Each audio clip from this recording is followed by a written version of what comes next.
Magandang gabi, Hilagang Luzon, na yung bagarabii, kada kayo amin. Ako po si Joel Franz Mark Gonzales, ang inyo pong lingkod. Welcome po sa ating ikawalong serye ng At the Feet of Jesus. Ang At the Feet of Jesus po ay may 30 serye ng ating pong online Bible study. Kung kayo po ay bago sa ating Facebook page, pakiclick lang po ang like button at automatic na po kayong makaka-follow sa ating page. At dahil po doon, lagi po kayo maging updated sa ating mga premieres. Sa mga gusto pong mapanood muli ang seryeng ito at ang mga previous premieres po natin, ay maaari nyo pa rin pong mapanood. Mag-log on lang po sa www.facebook.com/messengersofthenorth, at kung may mga prayer request din po kayo, ay type lang po ang inyong mga prayer request sa atin pong comment section. Bago po ang lahat, naming batiin sina Christopher O'Malley and Roland De La Paz from Angeles City, Pampanga, Love LJ, Antonio Villanueva, Annie Gonzalez from San Jose, Tarlac City, Alonzo Jonel, Jade Grace Suganov O'Malley and Vilma Lakdaing from Villasis, Pangasinan, Leo Ganson from Tabuyok, Binalon, Pangasinan, Elena Valdez and Jonalyn Volando from Victoria, Tarlac, Efren Balatayo Bilano from Burgos, La Union, Cherry Ro from Davao City, Christian Andaya from Mariveles, Bataan, and Gemma Sambahon, Guerrero. Magandang gabi po sa inyong lahat at salamat po sa pagsubaybay sa atin pong programa. Sa gabi pong ito, ang pamagat po ng ating ikawalong serye ay What is the cause of these current world situations? Ano nga po ba ang dahilan kung bakit nangyayari ang mga bagay na ito sa panahon natin ngayon? Bakit may sakit, digmaan, krimen at iba pa? Alamin natin yan sa ikawalong serya ng ating pong online Bible study. Ngunit bago po natin mapakinggan ang ikapitong serya ng ating pong online Bible study, ang sabi po sa mga awit, Kapitulo 18, versikulo 49, kaya't ako'y magpapasalamat sa iyo, O Panginoon, sa gitna ng mga bansa, at aawit ako ng mga pagpupuri sa iyong pangalan. Tayo po ay makakarinig ng mensahe ng awit na pinamagatang Titiempo o Masidigan, na ibibigay ng ating mga kaibigang kalalakihan na nagmula po dyan sa San Guillermo, Isabela. Atin na po ibigay sa kanila ang pagkakataon.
lumalen, magmatanyod na to, umayin di ako, ang mudangan nga di lumayen. Dagiti na tayo ng Kristo,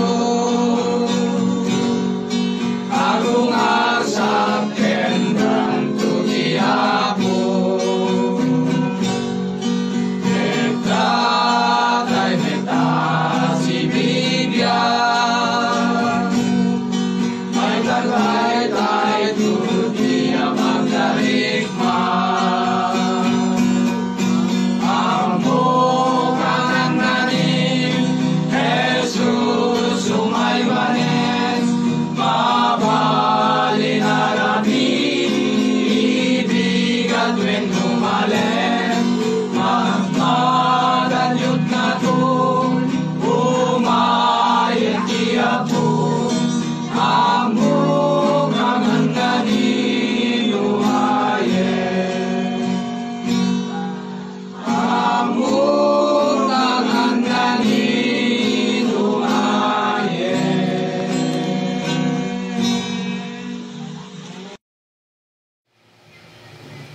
Amen. Maraming salamat sa napakagandang mensahe ng awit natin pong napakinggan. Tunay nga na malapit na ang panahon. Kikita na po natin ang mga tanda at senyales na malapit na ang pagdating ng ating Panginoon. At yan nga po ay may kaugnayan sa ating pag-aaralan ngayon sa gabing ito. Atin na pong ibigay ang panahon sa ating tagapagsalita, Mr. Ernesto Bolando Jr.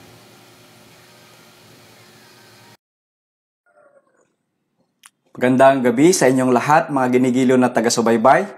Welcome po sa ating Bible study muli sa gabi pong ito. Ganoon din sa ating mga first-time viewers ay welcome po kayo. Samahan niyo po kami sa pag-aaral ngayong gabi sa mga salita ng ating Panginoong Diyos. At tayo po muna ay manalangin bago po tayo magsimula. Tumiling po tayo ng karunungan mula sa ating Panginoon. Ama naming Diyos na nandyan po sa kaitaasan ng mga langit, kami po ay lumalapit po sa inyo sa oras na ito at nagpapasalamat po na binigyan niyo po muli kami ng pagkakataon upang aming pag-aralan yung banal na salita. Tulungan po kami na ang aming mga pag-aralan ay maisakabuhayan po namin at maihanda rin po kami sa pagwawakas ng salibutang ito at sa malapit ng pagdating ng aming Panginoong Hesukristo. Patawarin niyo po kami sa aming pong mga pagkukulang at pagkakasala. Ito pong aming dalangin sa pangalan ng aming tagapagligtas na si Hesukristo. Amen. Okay, so tayo po mga kaibigan ay magpatuloy sa ating pong pag-aaral at nandito na po tayo sa ika-8 na episode ng At the Feet of Jesus dito po sa Messengers of the North. At ang ating pag-aaral sa gabi pong ito ay pinamagatan po natin sa English na The Cause of Current World Crisis. At sa Tagalog naman ay binigyan natin ng pamagat ito na ano ang sanhi ng kasalukuyang krisis dito sa mundo. O yung ano po ang sanhi ng lahat ng mga nararanasan po natin dito sa sanlibutan. Katulad po ng mga pandemics, no? Katulad po ng mga lahat ng kahirapan na nararanasan dito sa sanlibutan. Ano po ang mga sanhi ng mga bagay na ito? Yan po ang tema po ng ating pag-aaralan sa gabi pong ito. At samahan niyo po kami, kunin po ninyo ang inyo pong mga Biblia, inyo pong mga ballpen, at kung gusto niyo pong maglista at mag-record ay maganda rin po. At sa bagay, pwede niyo rin po naman balikan po ang mga pag-aaral nito dito lamang po sa Messengers of the North upang sa ganun kung meron po kayong gustong iklaro o mga tanong na maisip ay pwede niyo rin pong tanungin ang inyo pong lingkod. Isend nyo lamang po ang inyong mga tanong dito po sa Messengers of the North. At and mo sa gabi pong ito, alamin po natin kung ano po ang mga sanhi ng mga kasalukuyang krisis dito po sa sanlibutan na ating pong ginagalawan. Actually, mga kaibigan, bawat bansa, bawat lipunan, bawat sektor ay nakakaranas din naman po ng tinatawag po na crisis o minsan po ay mga kaguluhan, mga kahirapan, no? Wala pong bansa, kahit po yung mga mayayamang bansa ay nakakaranas din po sila ng mga ganyang bagay. At ganun din, mayroon din mga crisis na nararanasan sa pamilya, no? Katulad na lamang po ng statistics na ating pong pinag-aralan sa USA po ay mayroon pong 6,500 na diborsyo araw-araw na nangyayari, no? At yan po ay na-approve araw-araw. So ito po ay katumbas ng higit sa 1,000,000 sa isang taon, no? 1,000,000 sa isang taon na yung katumbas po ng 6,500 na divorce na nangyayari po araw-araw po sa United States. Kabilang na po dito ay mga kababaihan na nag-iedad po ng 30 hanggang 40.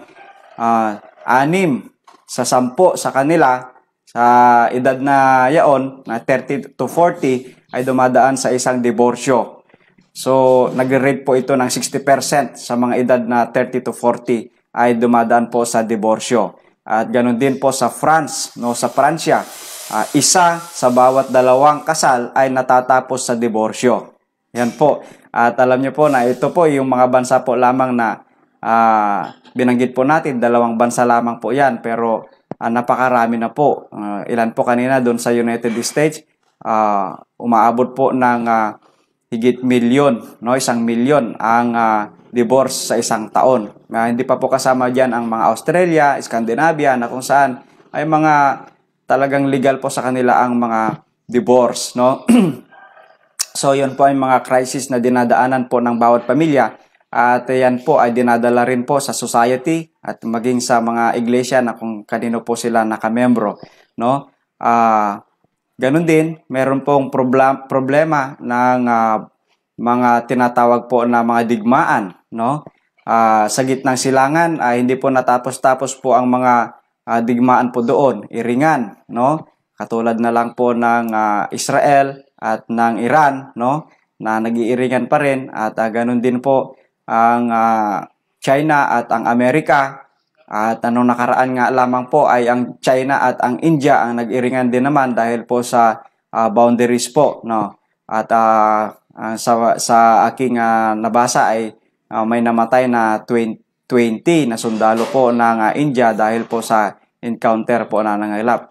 At ganun din po dito po sa Southeast Asia, ang China po ay nagkaroon din po ng maraming kaalit na mga bansa dahil po sa pagsakop sa mga teritoryo sa karagatan. So yan po ang mga nakikita po natin, mga kaguluhan. Ito po yung mga crisis at kung ano po ang mga dahilan ng mga bagay na ito, no? Yung meron din sa bawat society, sa bawat community na ating pong ginagalawan, meron din mga kawalan ng kapanatagan sa mga kalye, meron din po pagnanakaw, karahasan. Ganon din po yung juvenile delinquency na tinatawag, ay nararanasan po ang lahat ng mga yan.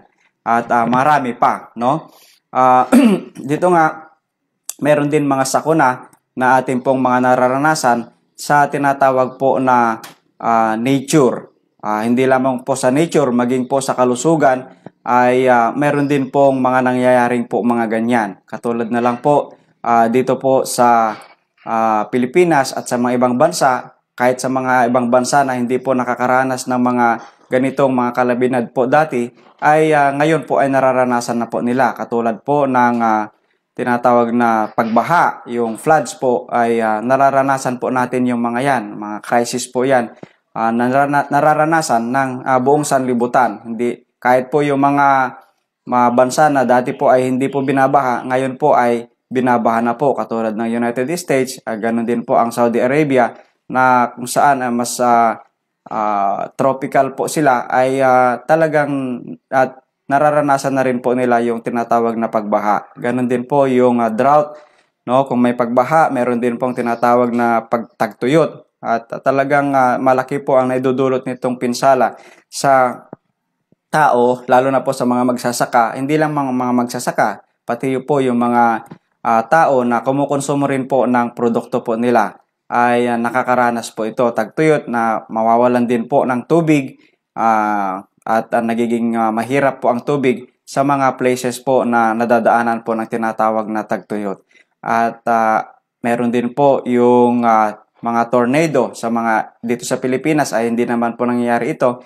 Pero dito naman po mga typhoon, mga cyclone po na typhoon, yung mga malalakas pong typhoon, no, yan po ang mga nangyayari po dito. Doon po sa mga ibang bansa katulad pa ng Florida ay nagkakaroon po ng tinatawag na mga tornadoes, malalakas at marami rin pong winawasak na mga tahanan at mga namamatay na tao dahil po sa mga ganyang pangyayari sa nature. At yung volcanic eruption din naman na lalo pong nangyayari din nung mga nakaraan lamang po itong taon na to, tayo po ay tinamaan din po naman ng ganitong pagsabog po ng bulkan sa bulkan po ng Taal at sa ibang mga bansa ay nangyayari rin po ang sakuna na ito. At ganun din yung pagtaas din po ng temperature, no? Dati po yung 35, 37 ay mainit na para sa atin pero ngayon parang normal na lamang po kasi umaabot na po tayo ng 40 hanggang 45 degrees, no? At yan po parang nagiging natural na lamang po pero ito po yung mga pagbabago sa mga nature na ito ay hindi po ito normal, no? Meron pong ibig sabihin kaya ito. Katulad po ng mga earthquakes, no, na kung saan ay lagi rin pong nararanasan kahit mga ibang bansa ay nararanasan din po 'yan. At ganun din itong nakaraan lamang po na nakaraang linggo na ang Cagayan ay niyanig din po ng 4.5 na earthquake. At alam niyo po kahit po yung 7.5 ay nagiging normal na lamang po sa ating kapanahonan. Bakit kaya nangyayari ang mga bagay na ito, no? At alam nyo, ang ano po dito, kahit sa mga nakaraang mga centuries naman po ay nararanasan din ang mga bagay na iyon na ating pong ipinakita.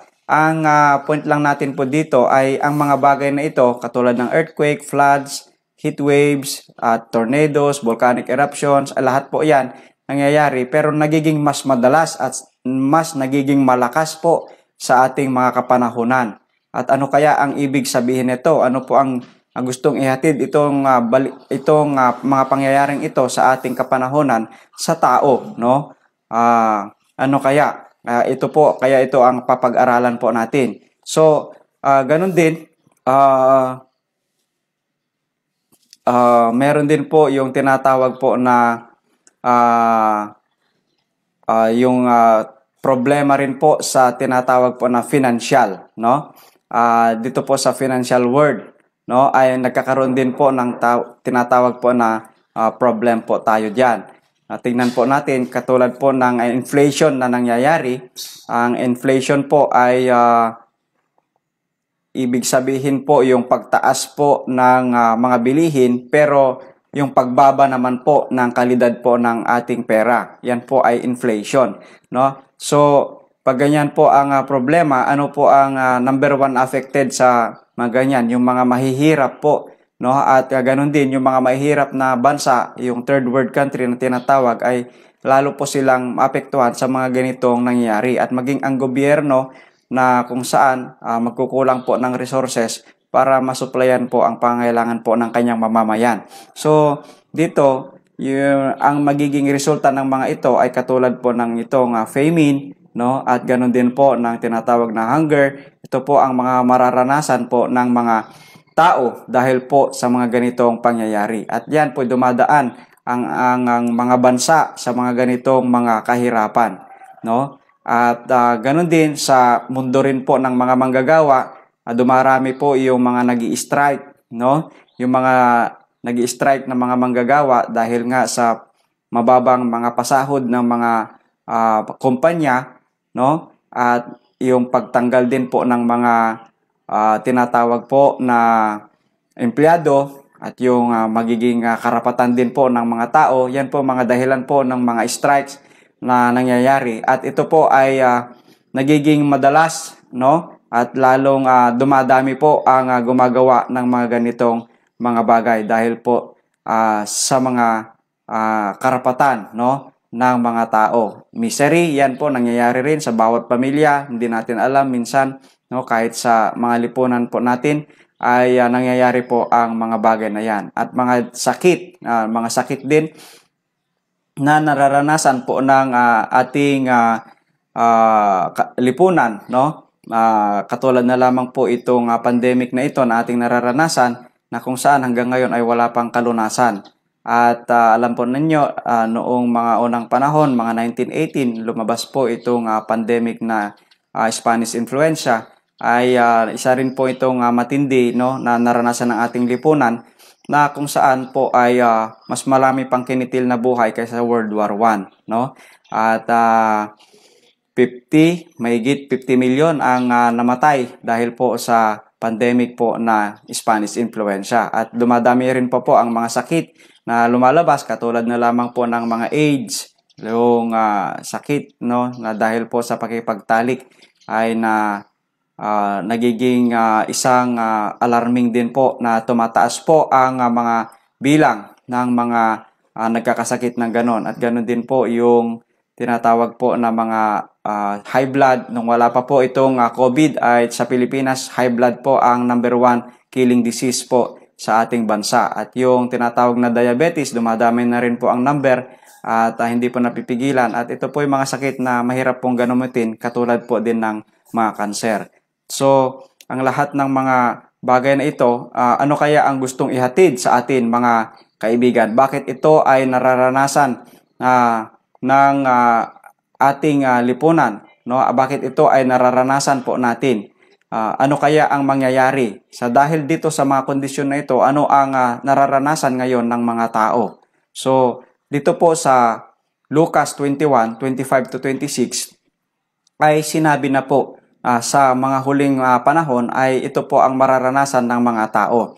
So, ang gustong ipahatid ng mga balitang ito, ng mga pangyayaring ito, sinasabi po sa atin na tayo po ay nabubuhay na sa pagwawakas ng sanlibutan ito. Kaya importante po ba na pag-aralan po natin ang mga bagay na ito? Oo, sapagkat para tayo naman po ay maihanda doon po sa pagwawakas ng sanlibutan ito, maging ang ating kaligtasan at maging ang pagsalubong sa ating Panginoong Hesukristo ay makapaghanda rin po ang bawat tao. Kaya ito po ay isang importanteng pag-aaral sa ating pong tunghayan kung ano po ang nakasulat dito po sa Luke 21 verse 25 hanggang 26 na sabi po niya, ang magkakaroon ng mga tanda magkakaroon ng mga tanda sa mga araw at buwan at mga bituin at sa lupa ay magkakaroon ng kasalatan sa mga bansa na matitilihan dahil sa ugong ng dagat at mga daluyong. So ito po, naranasan na po natin ito dito po sa sanlibutan na ating ginagalawan, no? Magkakaroon ng tinatawag na kasalatan sa mga bansa, no? Ibig sabihin yung kakulangan, yung paghihirap ng mga bansa. Ganon din yung tinatawag po dito na ugong ng dagat at mga daluyong. Ito po yung mga tsunami, yung mga nangyayari po na mga bagyo, no? Mga tsunamis, mga earthquakes, lahat po ng mga ito ay nararanasan. Ito po, sabi po niya, ito po yung mga tanda, no? Magkakaroon po ng tanda, maging sa mga heavenly bodies ay nakikita po natin ang mga tanda. Kung nangyayari ang mga bagay na ito, nagsasabi na tayo po ay nabubuhay na po sa mga huling kapanahunan, no? At sabi po sa verse 26, magsipaglupaypay ang mga tao dahil sa takot at dahil sa paghihintay ng mga bagay na darating sa ibabaw ng sanlibutan sapagkat mga ngatal ang mga kapangyarihan sa mga langit. So dito po nakita po natin kahit sa pandemic na ito, lalo nung sumabay pa po yung pagsabog po ng Bulkan Taal ay sabi po ng aming mga kapitbahay, ano na itong mga nangyayari ngayon? Nakakatakot na, no? So dito po nakita po natin yung takot sa mga tao, no? Takot po sa kanila. At yung sabi nga dito, yung paghihintay ng mga bagay na darating pa. Parang may in-expect pa po silang mga darating. Oo, sapagkat ito lahat ay mangyayari, no? Bilang mga tanda na tayo po ay nandito na po sa kawakasan ng sanlibutan ito. At kailangan po natin na pag-aralan ang mga ito para tayo rin po ay makatayo at makatakas, sabi nga po, sa mga bagay na kung ano po mangyayari dito po sa sanlibutan ito. So ano ang tinanong minsan ng mga alagad kay Jesus? Dito po ay nagtanong po yung mga alagad kay Jesus kung ano po ang ang mangyayari. Ano po ang tinanong po nila? At basahin po natin sa Matthew 24 verse 3, sinasabi po niya, at samantalang siya'y nakaupo sa bundok ng mga olibo, ay nagsilapit sa kanya ng bukod ang mga alagad na nagsisipagsabi, sabihin mo sa amin, kailan mangyayari ang mga bagay na ito at ano ang magiging tanda ng iyong pagparito at ng katapusan ng sanlibutan. So yan po ang tinanong po ng mga alagad sa ating Panginoong Hesus. Nung siya po ay nasa private o nag-iisa, ano po ang tinanong po nila?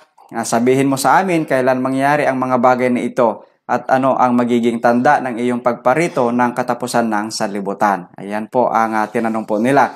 At alam nyo, kahit na sinabi po ng ating Panginoong Hesukristo po sa kanila, hindi niya alam, no? Ang anak ng tao, maging ang mga anghel sa langit ay hindi pa alam kung kailan ang pagparito ng anak ng tao na ang ating Panginoong Hesukristo, kundi ang Ama lamang po ang nakakaalam. Yan po ang sinabi niya noong nandito po siya sa lupa, no? Sapagkat nandito pa po siya sa lupa.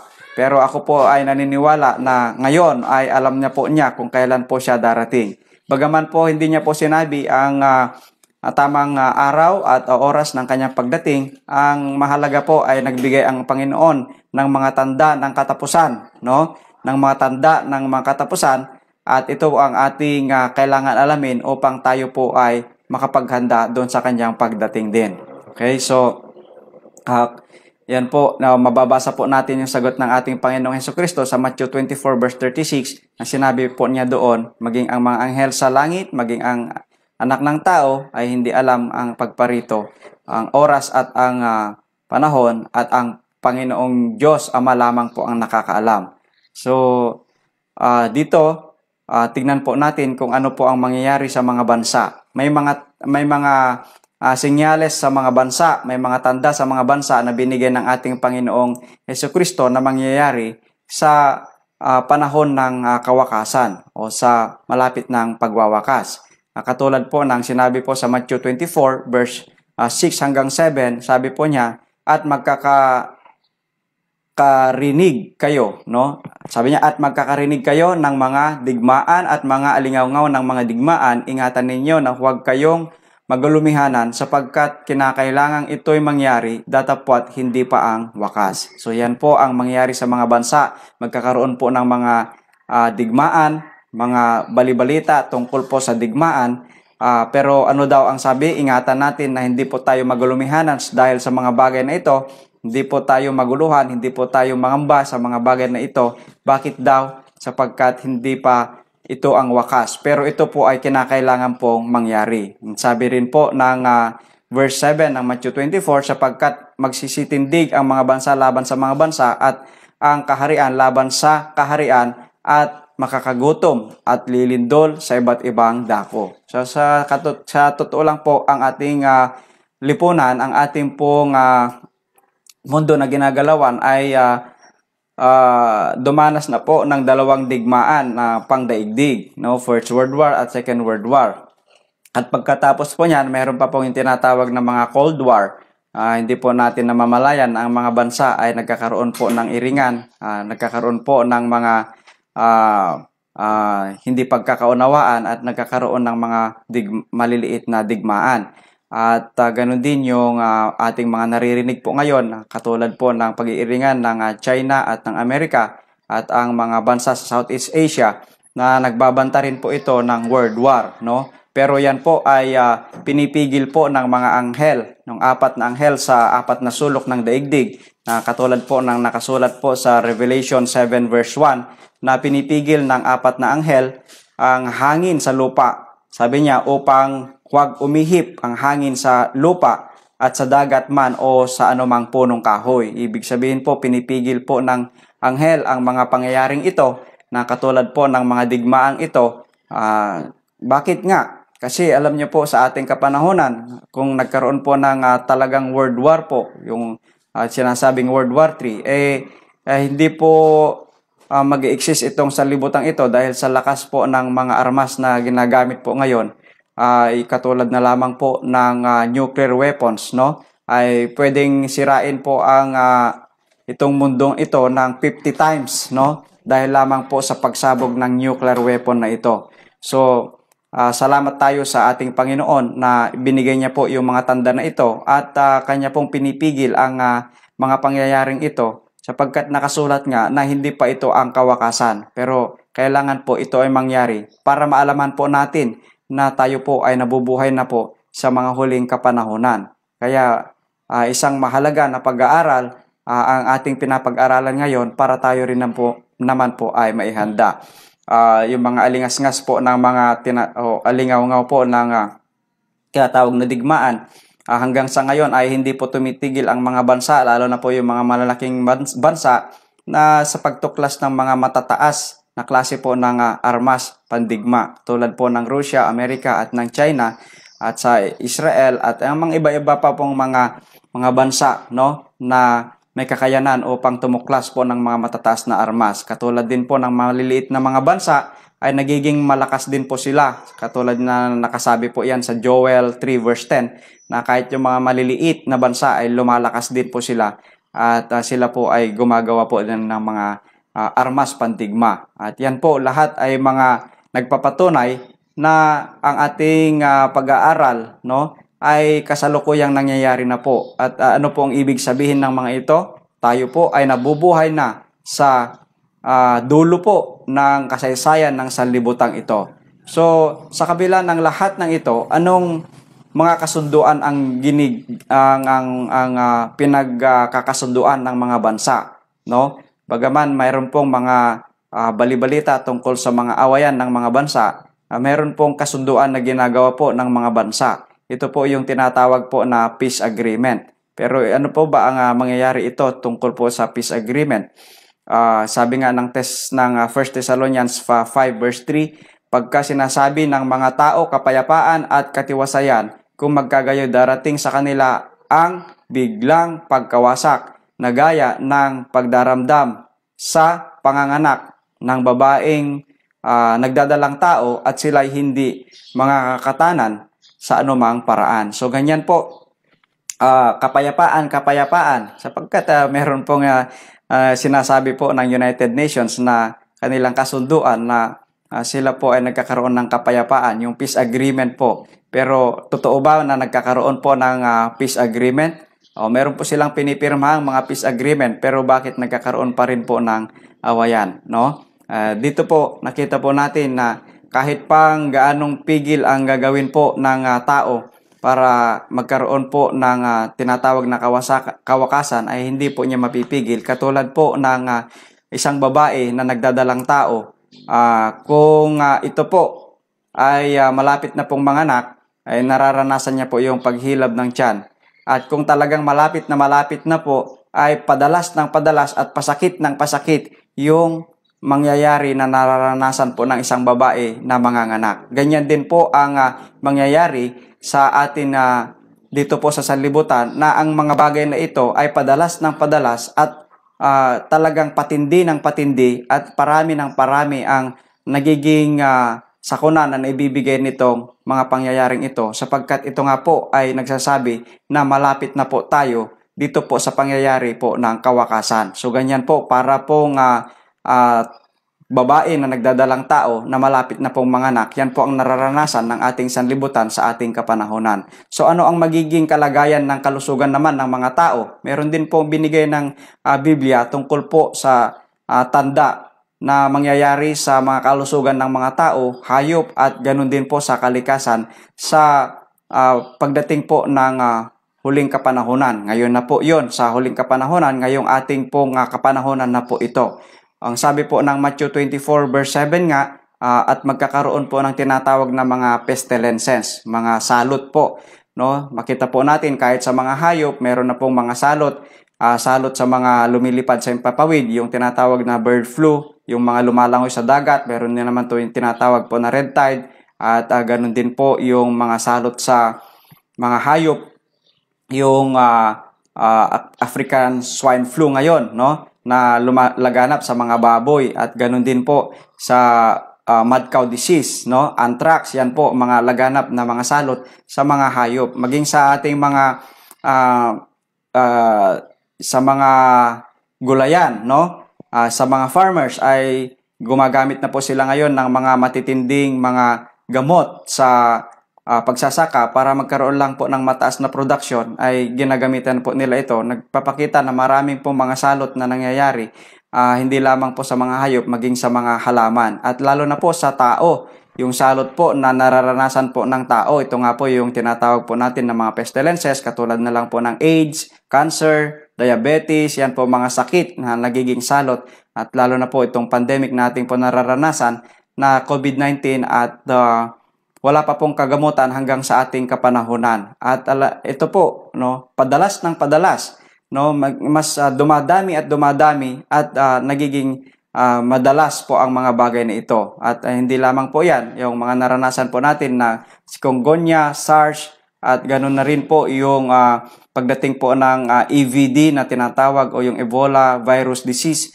na kung saan ay matindi rin po ito, at hindi basta-basta. At ito po, mga 2014 pa po ito lumabas na sakit na ito, at napakarami rin po ang naapektuhan, lalo po sa part po ng Africa, sa West Africa, ay ito sila po ang number 1 affected. At ganoon din sa mga pupunta doon na mga mangangaral, ay kailangan din pong mag-ingat, sapagkat ito pong sakit na ito, ang salot na ito, ay napakatindi rin po at napakahirap din pong gamutin. Kaya ito po ang katunayan na ang mga bagay na ito, bagaman meron na po noong mga unang panahon, patindi ng patindi sa ating kapanahunan.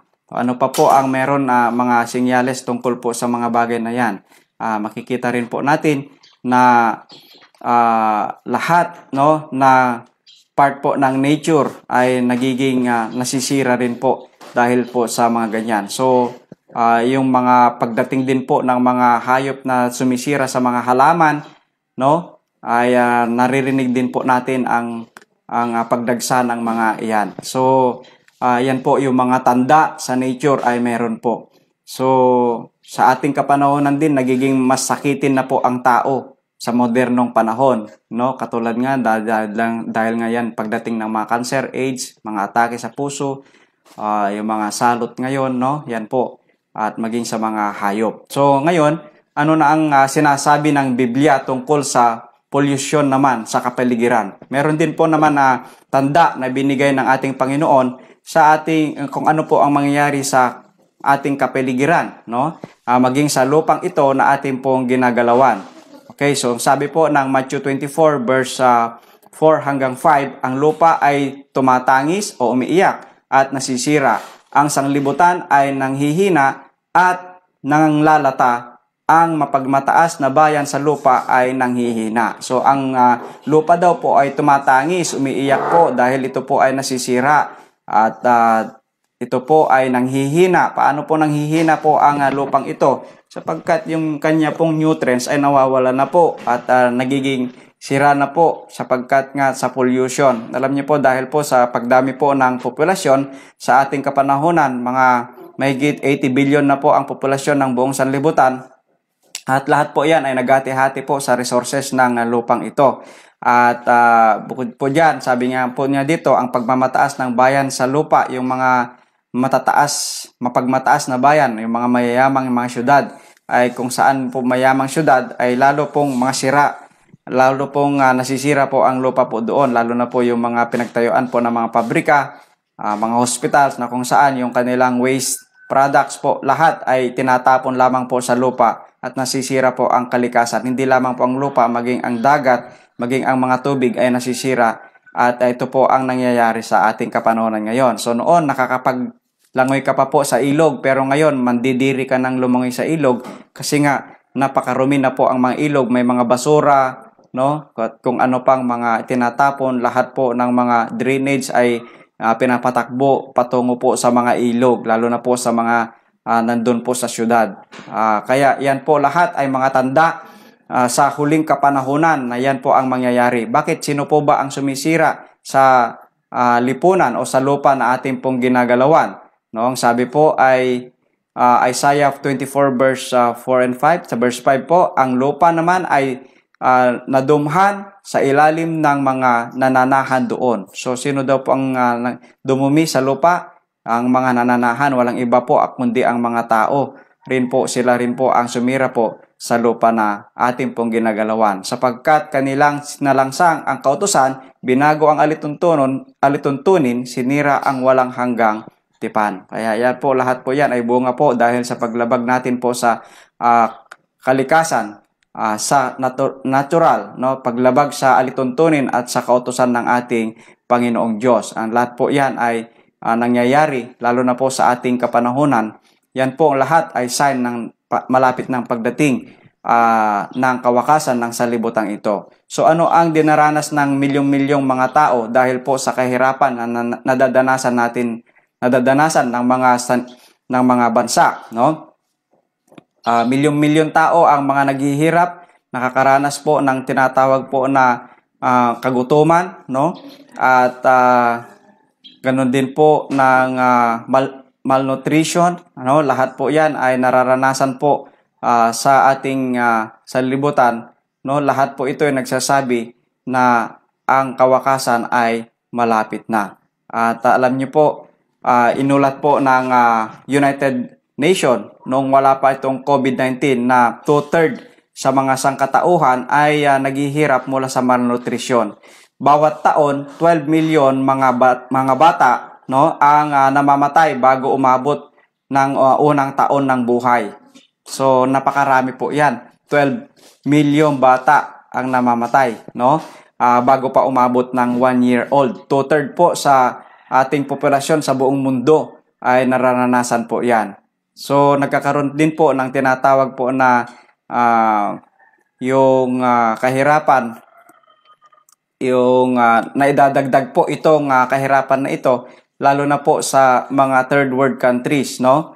At ang inflation na tinatawag o yung pagbaba po ng kalidad ng pera at pagtaas ng husto ng mga bilihin ay nakapagdagdag ito, isang banta ito sa ekonomiya at lalong mararanasan itong paghihirap po ng mga tao. Yung kagutuman ay lalo pong lalala. At nakikita na po ba natin ngayon yan? Oo, nakikita na po natin ngayon yan mga kaibigan. Ibig sabihin lamang na itong mga tanda na ito, mga palatandaan na ito ay nagsasabi na malapit na po tayo sa pagwawakas ng sanlibutan ito. Kaya yung tanong po doon sa ating pamagat ng ating pinag-aaralan, ano po yung dahilan ng current world crisis? Ito po yung mga tanda, no?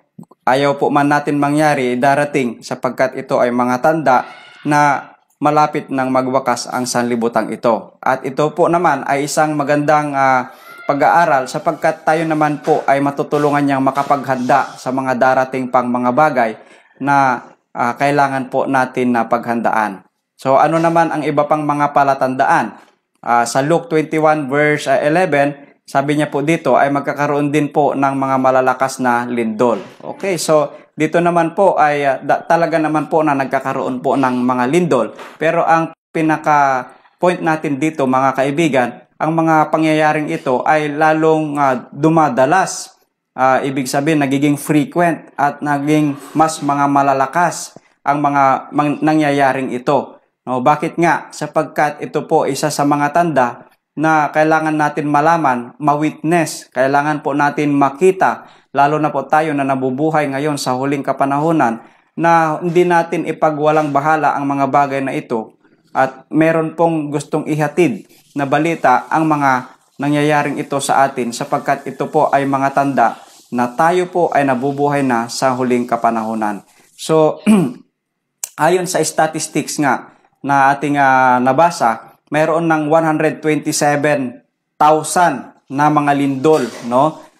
Sa century ito, no? At 8,500 beses na higit kaysa unang mga centuries.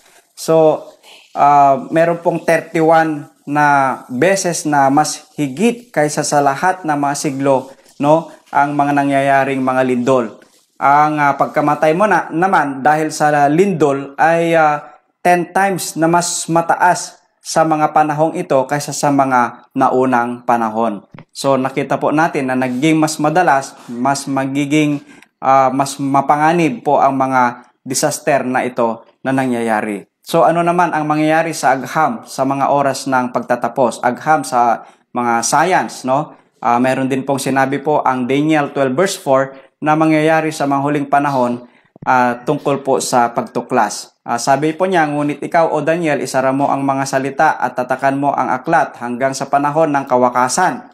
Marami ang tatakbo ng paruot parito at ang kaalaman ay lalago. Yan po ang sinabi po ng Daniel na sa huling panahon, sa panahon ng kawakasan, ay marami ang paruot parito, tatakbo paruot parito at ang kaalaman ay lalago. Kaya ito nga po, makita po natin, noon ang pinakamabilis po na transportasyon ay sa pamamaraan po ng kabayo at nung natuklasan po naman ang bangka para ikaw ay punta sa ibang bansa ay sasakay ka po ng barko. Pero yan po ay napakatagal, pero natuklasan po ang eroplano ay napakabilis na lamang po ang paglalakbay. At yan po ay dagdag po lahat yan sa paglago po ng kaalaman. At ang pinaka-latest po sa ating kapanahonan ay ito pong natuklasan po ng isa pong tao na si Elon Musk. Si Elon Musk po, siya po ay isa po sa co-founder po ng tinatawag na PayPal. At siya rin po nagmamay-ari po ng tinatawag na SpaceX, no? Sila po ay mga maker po, no? Sila po ay gumagawa ng tinatawag na launch vehicles. Sila po yung gumagawa po ng mga sasakyan papunta po sa mga buwan, sa mga iba pong mga planeta. At sila po, nagsasabi po sila na at the year 2030, pwede na rin po silang tumira sa Mars, no? Sapagkat kinokolonize daw po nila ang Mars, no? At ginagawa na nilang pwedeng tahanan po ng tao sapagkat sila po ay naniniwala na ang sanlibutan ito ay masisira po hindi matagal. Kaya ang tansya po nila ay 2030. Yan po si Elon Musk. Pwede nyo rin pong i-research yan sa inyo pong mga Wikipedia, sa inyo pong mga internet ay mariresearch nyo po kung sino po si Elon Musk. So, ayan po ang mga karagdagan. Katulad na lamang po itong ginagamit po natin na technology na napakabilis na po ang paghatid po ng pabalita dahil po sa technology. At yan po ang katuparan lahat po yan ng sinabi po ni Daniel. Isinulat po ni Daniel dito po sa Daniel 12 verse 4 na sa kawakasan ay marami po ang tatakbong parot parito at ang kaalaman ay lalago. Ibig sabihin, nandito na po tayo sa kawakasan ng kasaysayan ng sanlibutan ito. Kaya ito po si Elon Musk. Siya po yung may-ari po ng SpaceX, no? At ganun din yung plano po nila na mabuhay po sa Mars sa panahong 2030. Okay? So tayo po ay magpatuloy. At ano pa po yung mga palatandaan? Nagkakaroon din po ng problema sa mundo po ng mga manggagawa. Ano po ang mangyayari sa mga manggagawa sa mga huling kapanahunan? Nakikita po natin yan, nakasulat po sapagkat nga ang mayayaman ay lalo po silang nagpapayaman at yung mamahirap ay lalong humihirap dahil nga po sa mga tandang ito. James 5 verse 1 to 5, may sinabi po ang Biblia tungkol po dyan. Sinasabi po niya, magsiparito kayo ngayon, mayayaman kayo'y magsisitangis at magsisihagulgul dahil sa mga karalitaan ninyo sa inyong darating. Ang inyong mga kayamanan ay mga bulok at ang iyong mga damit ay ginangat-ngat ng tanga. So dito po, makita po natin na yung mga mayayaman, ano daw, sila po ay magsiiyak, no? Sila po ay magsihagulgul dahil daw po sa kanilang karalitaan. Bakit nga? Sapagkat yung pagkamkam ng mga maraming bagay na para sa sarili, na kahit po nakakita po sila ng mga naghihirap, ay ipinagkait nila na ibigay ang tulong sa kanila. At ano po ang mangyayari po sa kanila? Mabubulok na lamang po yung kanilang mga kayamanan at maging ang kanilang mga damit na magaganda, magagara, na mamamahalin ay ano daw, ngangat-ngatin lamang ng tanga at sila po yung magsisihagulgol sa panahon ng kawakasan sapagkat lahat ng mga iyon ay magiging walang kwenta po mga kaibigan. Makita po natin na dumadami po ang nag-i-strike. Bakit? Sapagkat yung mga may-ari po ng mga kumpanya, no, na sila po yung mayayaman ay hindi po binibigay ang tamang pasweldo, no? Napakababa po ang mga pasweldo sa mga tao, no? At sila lang po yung talagang yumayaman at dumadami po ang nagrereklamo ay yung mga manggagawa na pinaglalaban ang kanilang mga karapatan, yan po lahat, no? Dahil po sa mga nangyayaring ganito. Okay, so ano pa ang sabi po niya sa verse 3? Ang iyong ginto at ang iyong pilak ay kinakalawang na, at ang mga kawalan ng ito ay siyang magiging patotoo laban sa inyo, no? Yung mga kalawang daw po ng kanilang kayamanan ay magiging witness laban po sa kanila. At gaya ng apoy na lalamunin ang iyong laman, kayo'y nagtipon ng iyong mga kayamanan sa mga huling araw. Kaya yung mga tao na nagtitipon ng mga kayamanan sa huling araw, ngayon, mga panahon na ito, kung saan, lalo na po ngayon na may pandemic at pinagkakait po ang tulong sa mga nangangailangan, ano daw po mangyayari? Yung kayamanan nila, yung kalawang ng kayamanan nila ay magiging witness laban po sa kanila pagdating po ng araw po ng Panginoon. Sabi po sa verse 4, narito ang kaupahan ng mga manggagawa na nagsisiani sa inyong mga bukid na iniring ninyo sa pamamagitan ng daya ay humihibik, at ang mga hibik ng mga nagsisiani ay nagsipasok sa mga pakinig ng Panginoon ng mga hukbo. O yan po mga kaibigan, na dahil po ang mga may-ari po ng mga kumpanya o yung mga nagtatrabaho na masyadong pinagkakait po, no, yung tamang pasahod sa mga manggagawa, ay ano po ang mangyari sa kanila? Umiiyak po sila, at yung kanilang mga iyak dahil po sa kahirapan ay narinig ng ating Panginoon ang kanilang pong mga iyak. At ano po ang mangyayari po sa mga mayayamang ito?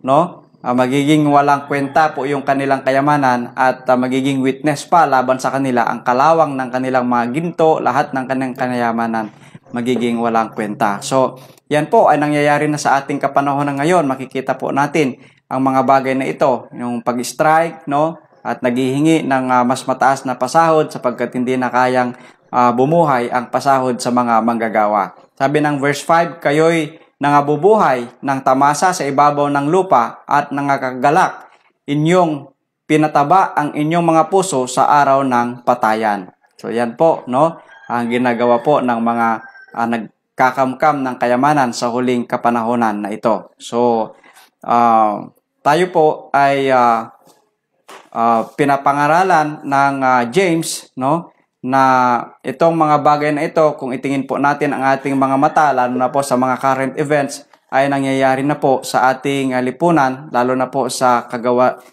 kagawaran ng mga manggagawa. Ito po, lahat ay nangyayari na po. So, anong panahon naman inahilin tulad ang pag-ibig sa kasiyahan, karahasan, at ganun din po sa katiwalian o sa mga sexual din. Makikita rin po natin yung mga tanda po dyan, no? Saan hinalintulad po ang panahon po natin ngayon sa kawakasan?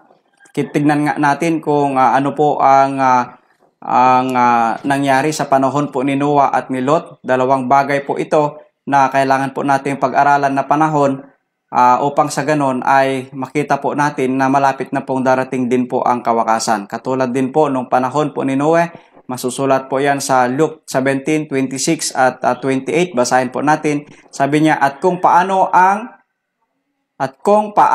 ang nangyari sa mga kaarawan ni Noe, ay gayon din naman ang mangyayari sa mga kaarawan ng Diyos. Bakit? Ano po ba ang mga pangyayari noong kaarawan ni Noe? Para malaman natin na sinasabi po dito na ganun din ang mangyayari sa kaarawan ng anak ng tao. Ano po ba ang nangyari sa mga kaarawan ni Noe? Ito po ang sabi po niya sa verse 27, sila'y nagsisikain, sila'y nagsisiinom, sila'y nangag-aasawa, at sila'y pinag-aasawa hanggang sa araw na pumasok sa daong si Noe at dumating ang paggunaw. So yan po ang mga nangyari sa panahon po ni Noe. At sa panahon ng kaarawan ng Panginoon ay ganito rin daw po ang mga mangyayari. Nagsisikain, nagsisiinom, sila nag-aasawa, sila'y pinag-aasawa, no, sa panahon po na ito ni Noe. Okay, so tignan naman po natin yung panahon po ni Lot, no? Ito po yung dalawang panahon na kailangan po natin malaman para sa ganon po ay malaman po natin kung ano po yung mga kasalanan na ginagawa noong panahon na iyon na sinasabi na ito po din ang magiging panahon sa pagdating ng ating Panginoon Jesus. Sa verse 28 ng Luke 17, gayon din naman kung paano ang nangyari sa mga kaarawan ni Lot. Sila ay nagsisikain, sila ay nagsisiinom, sila ay nagsisibili, sila ay nangagbibili, sila ay nangagtatanim, sila ay nangagtatayo ng bahay. So dito po, makita po natin na halos parehas po ang mga activities na ginagawa noong panahon po ni Noe at maging din po sa panahon po ni Lot. So sila rin po ay nagsisiinom, sila ay nagsisikain, at sila po din po ay nagtatanim, sila po ay nangagbibili, at sila rin po ay nagsisibili, no? Yan po ang mga pangyayari. Sabi niya sa verse 29 and 30, datapwat ng araw na umalis sa Sodoma si Lot ay umulan mula sa langit ng apoy na asupre at nilipol silang lahat. Gayon din naman ang mangyayari sa araw na ang anak ng tao ay mahayag. So sinasabi sa panahon ni Lot na ganon din ang mangyayari sa araw na pagdating ng ating Panginoong Hesukristo. Ganon din po sa panahon ni Noe na ganon din po ang mangyayari kung ano po ang mga ginagawa ng mga tao. Ganon din ang mangyayari sa kaarawan ng anak ng Diyos. Walang iba kundi ang ating Panginoong Hesukristo. So ano po ba ang masama naman po sa mga ginagawa po nila? Bakit na masama po kung ikaw ay magsisikain lamang? Ibig sabihin po ba ano na po natin ang kumain? I-give up na po natin?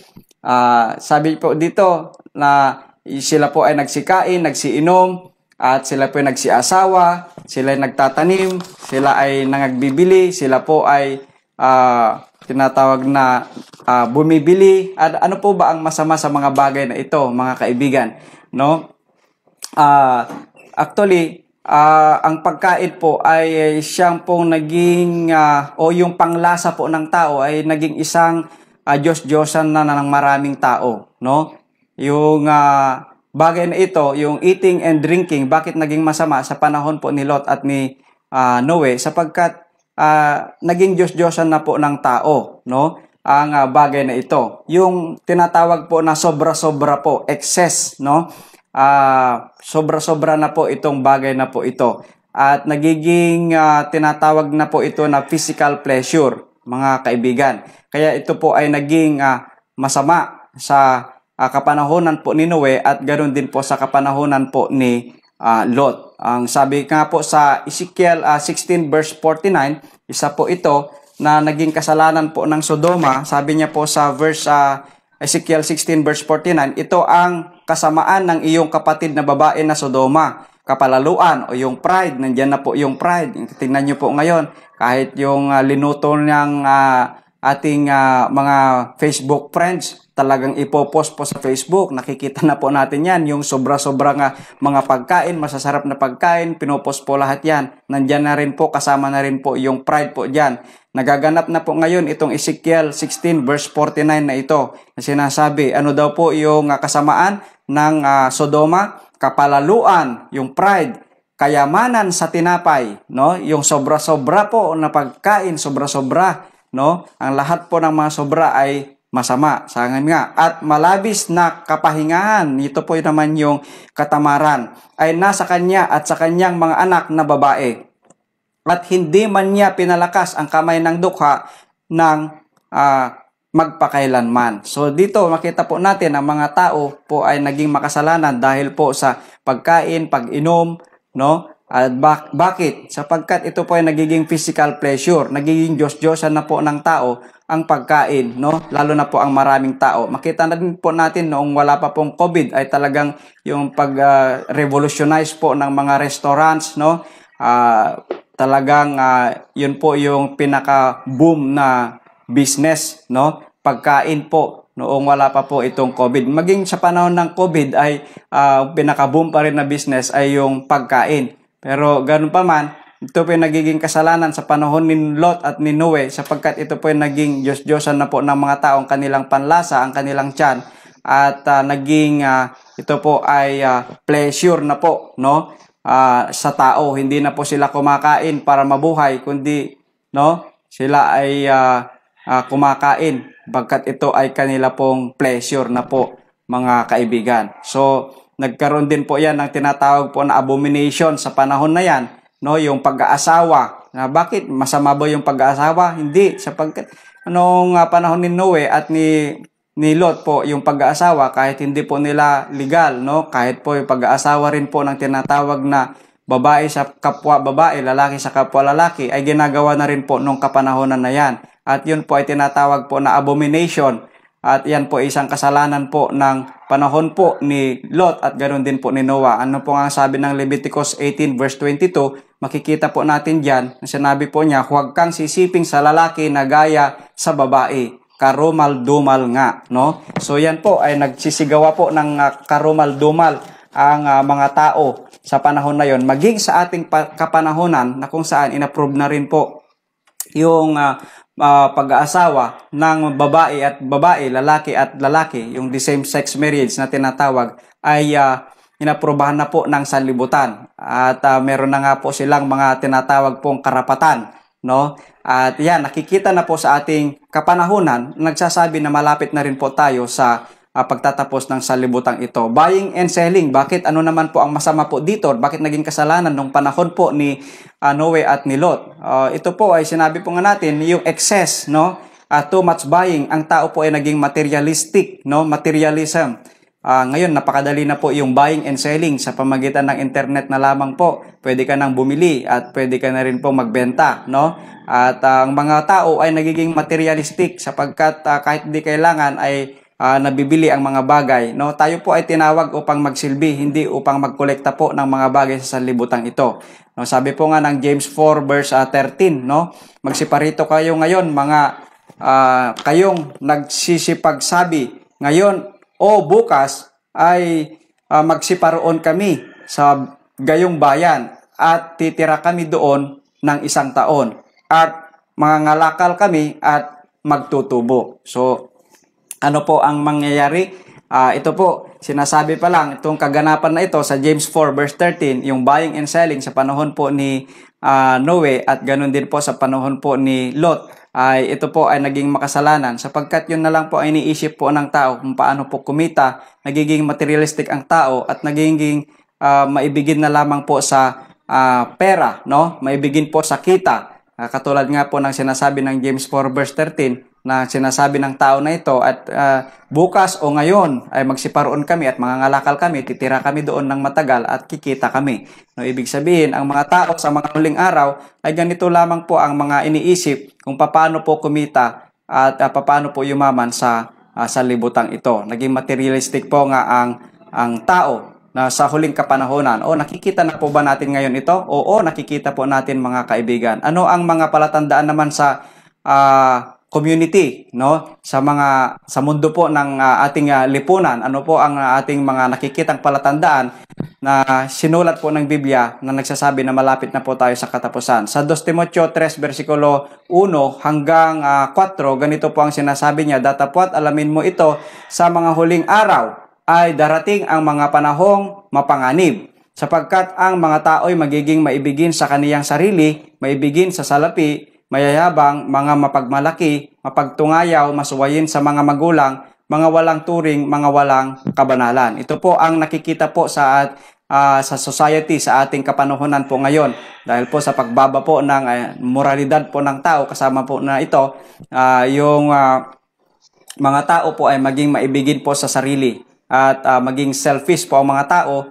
At yung maibigin sa salapi, mapapride po ang tao. Makita natin po ngayon sa mga Facebook page po natin, ang tao po ay naging mayaban kahit anong achievement po na nararating po nila ay talagang ipopost po dyan at pinagmamalaki sa mga tao, no? Pinapakita sa buong mundo po yung kung ano po yung mga achievements. So nakikita po natin ang mga tao po sa ating kapanahunan ay mayayabang, mapagmalaki, no? Yan po, at walang kabanalan, no? Ang mga tao ngayon.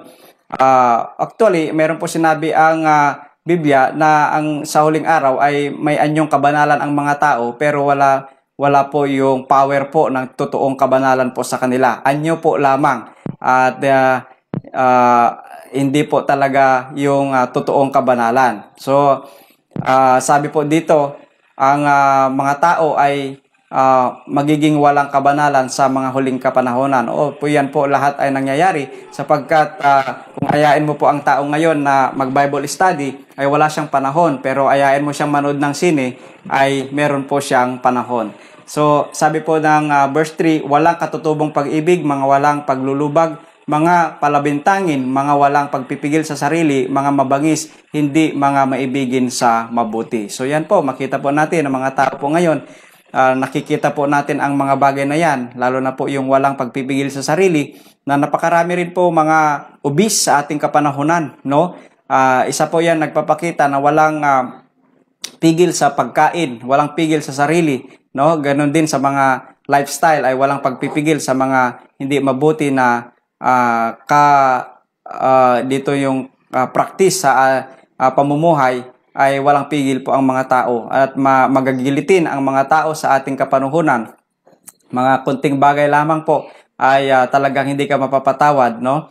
At ganun din yung pag-ibig ay mawawala. Sabi nga po ay lalamig ang pag-ibig sa bawat isa.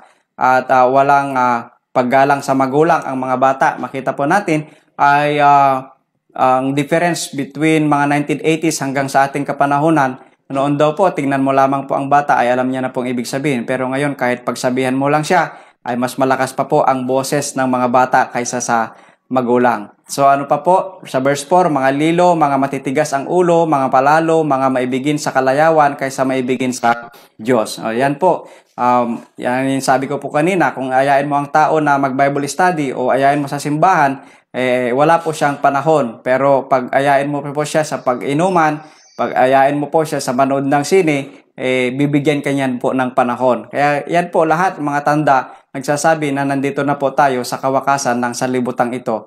At lahat po yan ay mga nangyayari sa atin lipunan sapagkat pinapakilala po sa atin ng ating Panginoon Diyos na tayo po ay maghanda at ito na po yung pagwawakas, no? Ng kasaysayan ng sanlibutan ito. So anong mga palatandaan naman na makikita po natin sa mundo po ng relihiyon? Okay, sa religion po naman, ano po ang mga nakikita po natin na mga tanda po dyan? Una, magkakaroon po ng tinatawag po na may anyo ng kabanalan ang mga tao, no? Sa verse 5 ng 2 Timothy 3, sabi po niya na may anyong kabanalan, datapwat tinatanggihan ang kapangyarihan nito, lumayo ka rin naman sa mga ito. Ito po yung mga bagay, pag-aaralan po natin na kailangan natin pag-ingatan, yung mga signs tungkol sa mga relihiyon sa ating kapanahunan. Pag-ingatan po natin ito para hindi po tayo malinlang. Ano daw po, may mga tao na may anyong kabanalan, pero wala po yung kapangyarihan nito sa kanila. Lumayo daw po tayo sa kanila. No, may mga tao na nagsasalita ng tungkol sa Diyos, at sila yung nagsisimba rin, nagsisihawak din ng Biblia, pero hindi naman po nakikita sa kanilang buhay po yung tinuturo po ng Biblia o yung buhay po ng tunay na Kristiyano. Kaya ano po ang advice po ng Biblia? Tayo daw po ay lumayo sa kanila upang hindi po tayo mailigaw, lalo po ngayon sa mga huling kapanahunan. At ano pa po ang makikita po natin? May mga maling katuruan. So yan, sa mga huling araw, dadami po yung mga maling katuruan, katulad na lamang po ng mga katuruan ng ating pong mga napapakinggan, no? Yung tinatawag na 7 years tribulation at yung rapture na tinatawag secret rapture. Yan daw po ay yung secret rapture na yan mangyayari before the tribulation or 7 years tribulation. Pero ang Biblia tinuturo niya po na ang rapture na ito ay sa pagdating ng ating Panginoong Hesukristo. Doon po tayo niya aagawin sa alapaap, no? Kasama po niya. Yan po ang tunay na rapture. Yung secret rapture ay hindi po tinuturo ng Biblia. Yan po mga maling katuruan sa ating kapanahunan. At maging yung nagtuturo rin po na wala na at hindi na kailangan yung kautusan. Yan po mga maling katuruan sapagkat hanggang sa Revelation ay sinasabi pa rin doon na ang mapalad ay ang mga gumaganap po ng kautusan ng Panginoon. Sila ay makakapasok sa kaharian ng langit sa Revelation 22 verse 14. So, marami pong maling katuruan. Sabi nga ng 2 Timothy 4 verse 3, sapagkat darating ang panahon na hindi nila titiisin ang magaling na aral, kundi pagkakaroon nila ng katinang tenga at magsisipagbunton sila sa kanilang sarili ng mga gurong ayon sa kanilang sariling mga masasamang pita. Kaya itong mga tao na darating, no, na sasabihin, no, na yung mga maling turo na itinuturo po nila, tayo po ay magsilayo rin po sa kanila, no? Sapagkat yung mga tao na yon ay sumanib po sila sa mga relihiyon na kung saan yung gusto nilang gawin sa kanilang sarili na kahit na labag sa kautosan, sa kalooban ng Diyos, kung yun ay tinuturo ng relihiyon na yan, ay doon po sila sumanib, no? Sapagkat nga yung mga ginagawa po nila na mali ay hindi ito kinokorek po ng relihiyon na kanila pong sinaniban. So, yan po, marami pong mga maling turo, marami pong mga maling katuruan po sa ating kapanahunan. Kaya tayo po ay magsipag-ingat. Ayan po ay katulad po ng yung tinatawag na ang patay, no? Ay ito ang patay ay naglalakbay pag siya po ay namatay, no? At meron pong kaluluwa na naglalakbay. Yan po ang mga turo ng mga mali. Ganon din po yung maling turo tungkol po sa linggo, na kung saan ito po yung banal na araw, ito yung the Lord's Day na tinatawag po nila ang Sunday. Pero hindi po yan tinuturo po ng Biblia. Ang the Lord's Day po na totoo ay yung Sabado po. Yun po yung Sabbath Day of Rest, no? Na yung Biblical Day of Rest po ay yung Sabado, yung ikapitong araw. At yan, mapapag-aralan natin sa mga susunod. At yan po yung mga maling katuruan. Kaya tayo po ay magsipag-ingat sapagkat marami po ang dumarating na akala po natin sila po ay nagdadala ng tunay na pabalita, pero mga maling katuruan po ang mga naituturo. Kaya sa mga huling kapanahonan, makikita natin yan. At ngayon, nakikita na po natin, maging sa mga telebisyon, ay nakikita po natin sa mga nagtuturo ng mga maling katuruan. Okay, so sa verse 4, at lilitaw at iihiwalay sa katotohanan ang kanilang mga tenga at mga ibabaling sa katha. Kaya sa mga huling araw, ang mga tao ay marami na rin po mga maniniwala sa mga tinatawag na katha, mga tsorya, at mga yung mga iba naman po ay mga ano na lang po, tradisyon, no? Mas naniniwala sila sa mga tradisyon kaysa sa sinasabi po ng Biblia. Okay, so katulad po ng sinasabi po ng mga science naman, yung mga theory po ng tinatawag po na Big Bang Theory, no, na ang sanlibutan ito ay nagsimula po sa isang pagsabog, malaking pagsabog, no. Isang nakakapagtaka na ang mga tao po ay naniniwala. Bakit? Ang tignan mo nga ang sanlibutan ito na napaka-organized, no. Kung ito po ay galing sa isang pagsabog, di dapat mukhang nasabugan. Maging ang mukha po natin, ganito po ba ang mukha ng isang nasabugan? Siguro pag naggaling po ito sa isang pagsabog at nag-evolve, ano po kaya? Dapat po ay mukhang nasabugan ang mukha po natin o ang katawan po natin o ang sanlibutan ito. Kung dahil po galing po sa isang pagsabog. Kaya makikita po natin na sa mga huling araw, marami po ang maniniwala dyan. Pero tayo, pasalamat po tayo na binibigay po ang mga signs na ito. Nangyayari po ito. At nagpapatunay lamang na tayo po ay malapit na po sa kawakasan. Meron din po yung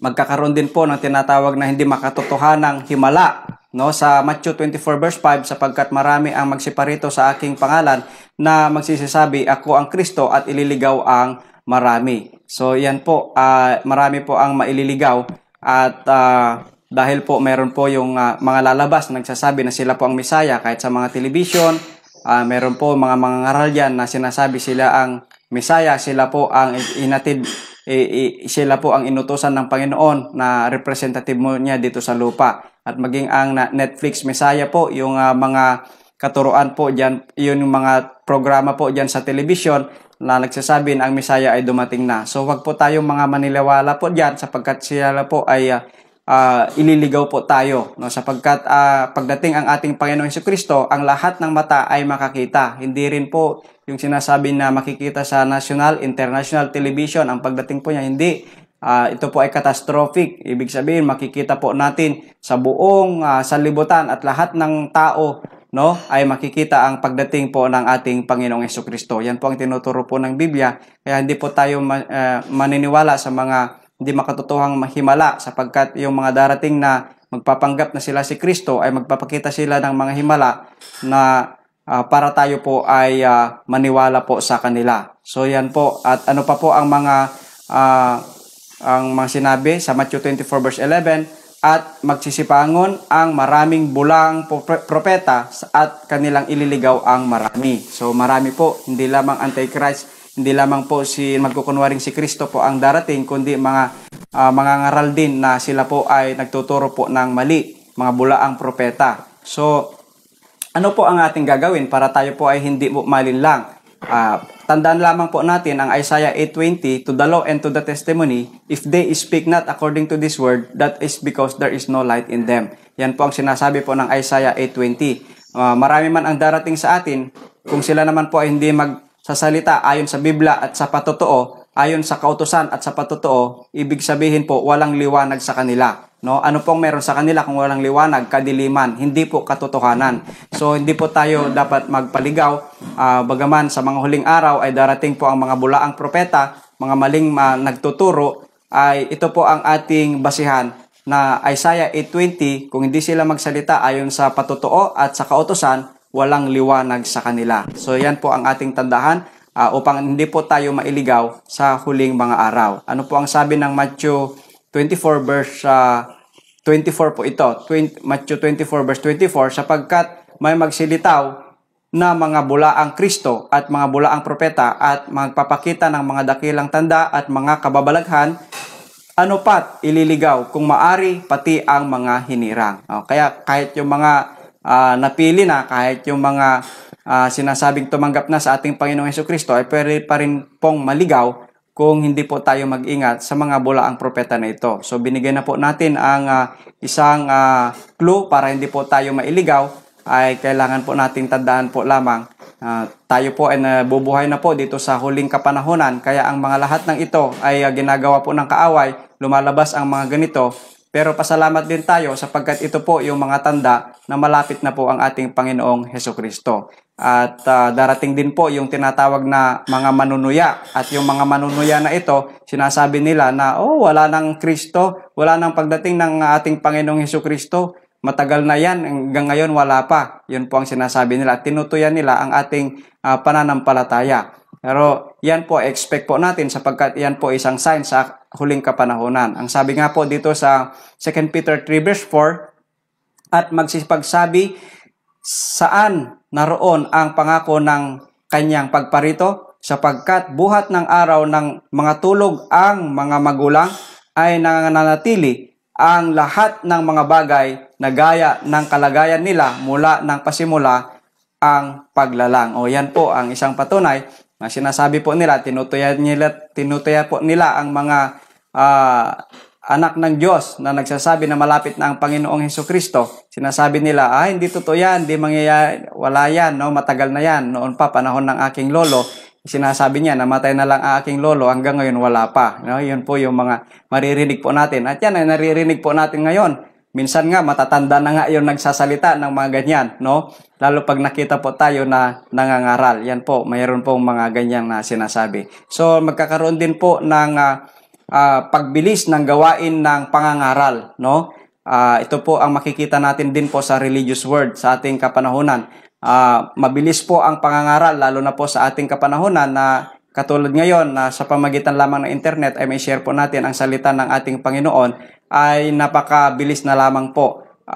Sabi nga po ng Matthew 24 verse 14, at ipangaral ang ebanghelyo ng kaharian sa buong sanlibutan sa pagpapatotoo sa lahat ng mga bansa, at kung magkagayoy darating ang wakas. Ito po ang isang hudyat na darating na po talaga ang wakas. Kung maipangaral po ang itinatawag na ebanghelyo ng kaharian sa buong sanlibutan, no? Kahit pa sa mga Muslim country na kung saan pinapatay ang mga Kristiyano, at ganun din po sa mga tinatawag na communist countries na pinapatay ang mga Kristiyano, ay naipapangaral na po ang pabalita at malapit na po talaga ang kawakasan, sapagkat ito po ang hudyat. Kung maipangaral na po itong gospel of the kingdom na sinasabi, ay darating na po tayo sa kawakasan. Ibig sabihin, darating na po ang ating Panginoong Hesukristo. So ano po ba yung gospel of the kingdom? Walang iba po kundi yung three angels message, na yan po ang kailangan pong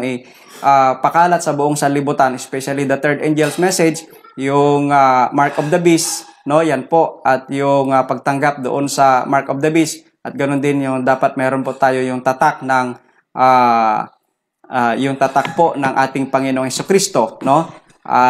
Tatak po ng ating Panginoong Diyos, no? At dapat po meron din po tayo yan. Mapapag-aralan natin yan sa mga susunod. At itong Gospel of the Kingdom, ito po yung makikita po natin sa Revelation 14, no? Yung the three angels message. Kung yan po ay pangaral sa buong sanlibutan at nalaman na po lahat ng mga tao at ang kawakasan ay darating na po tayo diyan. So, yan po ang nangyayari po ngayon na nagiging mabilis na po ang pagpakalat ng salita ng ating Panginoong Diyos. At kaya tayo rin po naman ay magsipaghanda na sapagkat malapit na po tayo sa kawakasan. So ano naman ang ibig sabihin ng lahat ng mga palatandang ito na ating mga pinag-aralan, mga kaibigan?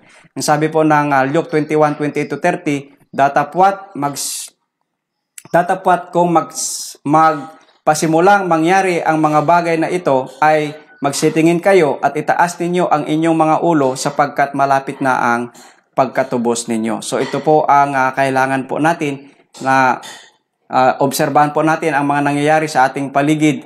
Ang lahat po ng mga current events na nangyayari, tignan po natin kung ito ba ay mga signs. Oo, nakikita na po natin mga kaibigan. Kaya ano daw po ang kailangan pag nakita na natin ang mga bagay na ito na nangyayari? Itaas natin ang ating mga ulo. Ibig sabihin, ano daw? Magpasalamat tayo sa ating Panginoong Diyos, no? Tayo ay tumingin sa ating Panginoong Diyos, no? Ibig sabihin na tayo po ay i-align po natin ang ating buhay sa gusto ng ating Panginoong Diyos, upang tayo rin po naman ay kasama po sa pagtubos na binabanggit po dito, no? Na ito po ay napakalapit ng mangyari. So sa 29 and 30 ng Luke 21, sabi po nito, at sinalita niya sa kanila ang isang talinhaga, masdan ninyo ang puno ng igos at ang lahat ng mga punong kahoy, pagka nagdadahon na sila ay nakikita ninyo at nalalaman ninyo sa inyong sarili na malapit na ang tag-araw. So katulad din po ng senyales po ng pag-change o yung pagbago po ng tinatawag po na climate at mga season, ay ganun din po yung pagdating ng ating Panginoong Hesukristo. Na katulad po na kung nagdadahon na yung mga kahoy, kasi sa mga ibang bansa meron pong tinatawag na taglagas. Pag naglagas po yun, nagwawala po lahat, nalalaglag po lahat ng mga dahon, at susunod po doon ay tinatawag po na yung spring, no? At kung nagtutubo na po yung mga dahon po niyan, ibig sabihin, ang susunod po doon ay itong tag-araw na po o summer po na, no? Ibig sabihin, kaya gusto mo man o hindi, pag dumating sa tamang panahon po niya, ang season na ito ay talagang darating po ito, ano? Kahit ayaw mo o hindi, sapagkat dumating na po ang season ng summer, no? Wala kang magagawa, no? Kaya ganito rin po ang pagdating ng ating Panginoong Hesukristo. Kaya nga binigay sa atin yung mga senyales na ito, ang mga tanda na ito, upang tayo rin po ay makapaghanda. Kung gusto mo man o hindi, no? Magbago ka man o hindi, no? Pag dumating po yung panahon na ito, ang Panginoon ay darating sa tamang pong panahon, no? Kaya ganun din po ang mga senyales. Nakikita po natin ang mga tanda na ito, ibig sabihin ay napakalapit na po ang kanya pong pagdating, sapagkat ito po ang mga tanda na kanya pong ibinigay sa atin. So, salamat tayo sa ating Panginoon na napapag-aralan po natin ang mga bagay na ito. Nawa po ay huwag natin ipagwalang bahala, kundi atin pong ilagay sa ating mga isip, sapagkat napakalapit na po. Ano ang hinihikayat ngayon ng ating Panginoong Diyos na gawin po natin?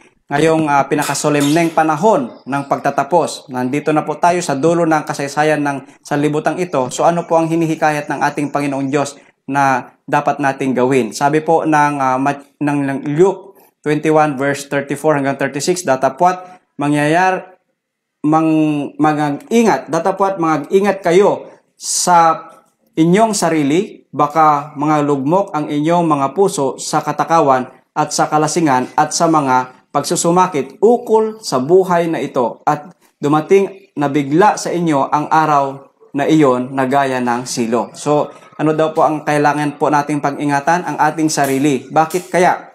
Baka daw po tayo ay makonsume ng mga cares of this life na tinatawag. Ano po yung mga cares of this life, no? Kung tayo po ay maraming mga utang, maraming binabayaran, lahat po, ano po mga problema po natin na yun po tayo nagsisikap na ma-resolve po lahat ng mga ito, doon nakafocus ang ating sarili, hindi natin mamalayan, hindi tayo makahanda sa araw na darating ng ating Panginoon. So kaya kailangan natin mag-ingat at iwaksi po natin yung tinatawag na mga cares of this life, no? Lahat ng mga pagsusumakit sa buhay na ito, huwag po tayo mag-focus sa mga bagay na iyon. Ano pong pagfokusan natin? Tayo po ay maghanda sa malalapit na po pagparito ng ating Panginoong Hesukristo. Yun po ang kailangan natin pag-fokusan po mga kaibigan. Okay, so sabi rin po ng verse 35, sapagkat darating sa kanilang lahat, no, nananganatahan o nanananahan sa ibabaw ng buong lupa. Datapwat, mangagpuyat kayo sa bawat panahon na magsisidaing upang kamtin ninyo ang makatakas sa lahat ng mga bagay na ito na mangyayari at upang makakatayo kayo sa harapan ng anak ng tao. Kaya nga sa Revelation ay sa Daniel 12 verse 4, sabi po niya doon, who is able to stand? No, sino daw po ang makakatayo sa harap po ng ating Panginoong Diyos sa araw na po 'yan, no? So kailangan po natin yung advice na ito ay sundin po natin. Sinasabi tayo ay mangagpuyat, ibig sabihin din naman na kailangan magpuyat ka na literal, kundi ito po ay tayo po ay magmatsyag. Tignan po natin, maging vigilante po tayo. Obserban po natin ang ating sarili kung tayo po ba ay naghahanda sa pangalawang pagdating, ang ating mga karakter ba, ang ating mga sarili ba ay nasasang-ayon sa kalooban ng ating Panginoong Diyos? Sumusunod po ba tayo sa kanyang kalooban? O tayo po ay natagpuan na kumukontra pala, rebelde pala sa ating Panginoon? So, kailangan po natin magpuyat at tignan po natin. At yung tinatawag na magsisidaing, ibig sabihin, pananalangin. Lagi po din tayong nananalangin na tayo po ay magtagumpay sa araw-araw na buhay laban po sa kasalanan o sa anumang mga kasamaan. At bakit daw? Para tayo po ay makahanda at makatakas naman sa mga bagay na darating, mga sakunang darating, no, na mangyayari. At tayo po ay makatayo doon po sa harap ng Diyos sa kanya pong pagdating. So, yan po ang nais ng Diyos na gawin po natin. Ngayon po na nalaman po natin ang mga bagay na ito po ay mga sinyales, kaya pala ito ay mga nangyayari sapagkat ito po ay binigay ng Diyos na tanda para sa atin. So wag po tayo magbulag-bulagan na ang mga bagay na ito ay normal lamang na nangyayari, kundi ito po ay binigay ng Diyos upang tayo po ay makapaghanda. Okay, nais mo bang maghanda, kaibigan, para sa pagdating ng ating Panginoong Hesus upang salubungin siya sa kanyang ikalawang pagdating? Kung nagnanais ka po na gustong maghanda, ito po yung tamang panahon na pasalamatan po natin ang ating Panginoong Diyos, no, sa ating pinag-aralan. Pasalamatan po natin ang ating Panginoong Hesus na bagaman hindi po niya sinabi yung tamang oras at panahon ng kanyang pagparito, ay binigyan niya po tayo ng mga tanda na siyang nagsasabi na napakalapit na po ang kanyang pagdating. So yan po ang ating pag-aaral sa oras na ito, at maraming salamat po sa inyong pagsubaybay po sa atin. Nawa po ay samahan niyo po muli kami sa mga darating na pag-aaral. Sa next Sunday po ay pag-aaralan po natin ang topic na the greatest event of the third millennium. Ito po ay mas halos continuation po ito ng ating pinag-aralan po ngayon, yung greatest event of the third millennium. Kung ano po ang mangyayari sa 1,000 years, ano po ang mangyayari sa third millennium, ano po ang mangyayari po sa panahong ito. Kaya yan po ang ating pag-aaralan, at nawa po pagpalain po kayo ng ating Panginoon Diyos, at dito na po tayo nagtatapos sa ngayong oras. Amen.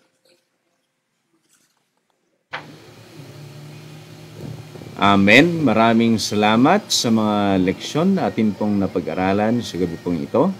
Nawa ang mga ito ay tumatakbo sa ating mga puso't isipan.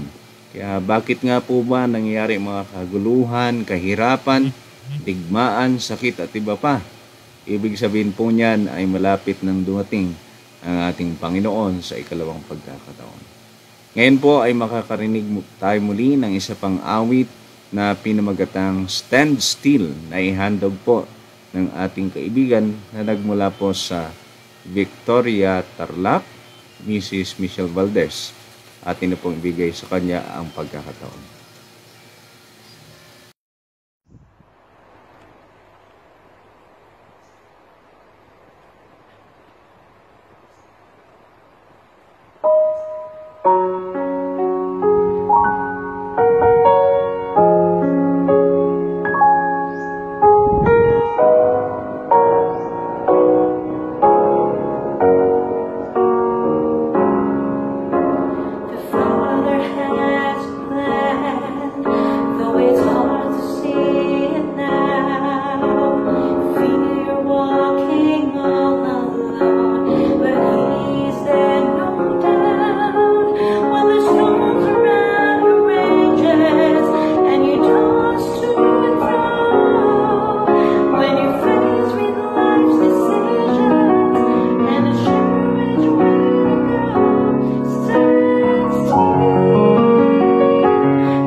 Amen. Maraming salamat sa napakagandang mensahe ng awit na atin pong napakinggan. Stand still lang po tayo, wag po tayong bibitaw. Malapit nang dumating ang ating Panginoon. Bago po tayo magtapos, tayo po muna ay manalangin. Ama po na yung banal sa langit, nagpapasalamat po kami sa mga kabutihan at mga pagpapala na inyong pong pulog sa amin. Maraming salamat po sa inyong pong pag-iingat sa amin sa buong maghapon. At salamat din po sa mga leksyon na aming pong napag-aralan sa gabing ito. At nawa ito ay pong may tatak sa aming puso't isipan at may apply po namin sa aming pong pang-araw-araw na buhay. Tulungan niyo po ang bawat isa sa amin na makapaghanda para sa inyong ikalawang pagparito, lalo na makikita na po namin ang mga tanda at mga senyales na malapit na po kayong dumating. At now po ay bigyan po ng kagalingan ang bawat isa sa amin, spiritual at physical. Bigyan niyo po kami ng mabuting mga tuwan, kalusugan, kalakasan upang makapagpatuloy po sa paglilingkod sa inyo. Ingatan niyo po rin ang mga frontliners sa buong mundo, layo sa lahat mga uri ng sakit. At pagpalain niyo po rin ang mga manonood, inyo po silang palakasin at patatagin ang kanila rin pong mga pananampalataya. Tulungan niyo po rin pagbalik loob sa inyo. At pagpalain niyo po kami, patawarin niyo po kami sa inyong mga pagkukulang at mga pagkakasala sa aming pong mga pag-iisip, sa inyong mga pagkilos. At ito po ang aming dalangin sa pangalan po ng kapaligtas sa si Jesus. Amen. Okay, that's all for tonight mga kaibigan. Salamat po sa mga nanood. Tutok lang po tayo muli sa susunod pong linggo. Alas 6 ng gabi dito po sa ating online Bible study na At the Feet of Jesus. Kung mayroon po kayong nais itanong, huwag po kayong mag-atubili na tumawag or mag-text sa ating cellphone number 0975-180-3422 or mag-email po sa aming Gmail account na messengersofthenorth@gmail.com. Maaari nyo po rin kaming i-chat. Pindutin lang po ang send message button sa ating Facebook page. Sa muli, magandang gabi po sa ating lahat. Ako po ang inyong lingkod, Joel Franz Mark Gonzalez. Pagpalain po tayong lahat ng Panginoon. Amen.